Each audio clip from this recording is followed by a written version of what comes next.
अगर आप भी मयूर फिल्म भोजपुरी के ऑडियो वीडियो देखना चाहते हैं तो प्लीज हमारे चैनल को सब्सक्राइब करें और बेल आइकन दबाना ना।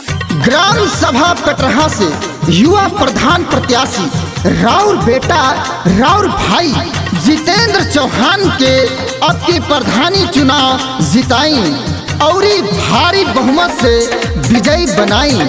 घर घर में छा जाई खुशियाँ जब बन गई है जितेंद्र भैया मुखिया।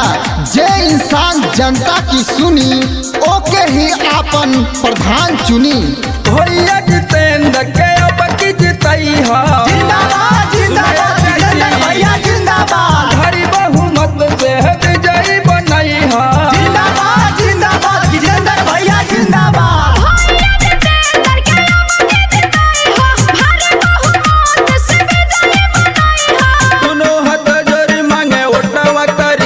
सपोटवा भैया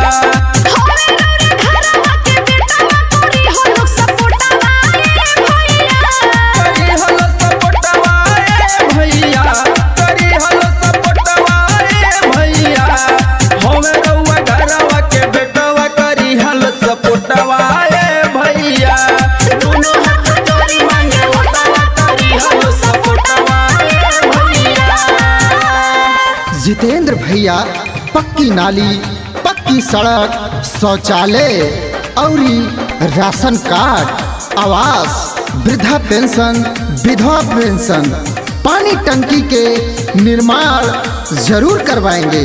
अब की बार जितेंद्र भैया के ही जिताई। सब ही के लागल बहन का प्रयास हो।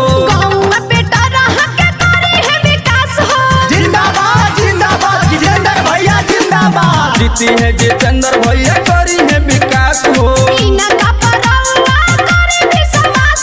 अब की बारी दे इनका पधनवा दी है आवाज सबकर बनी मकानवा।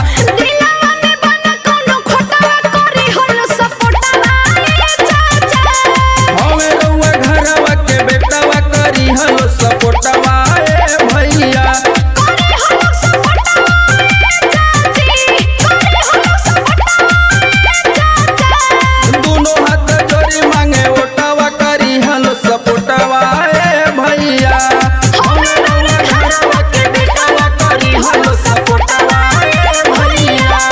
नेता नहीं बेटा चुने, समाज की जिम्मेदारी उसके हाथ में सौंपे जो आपका सम्मान करे, क्षेत्र का विकास करे।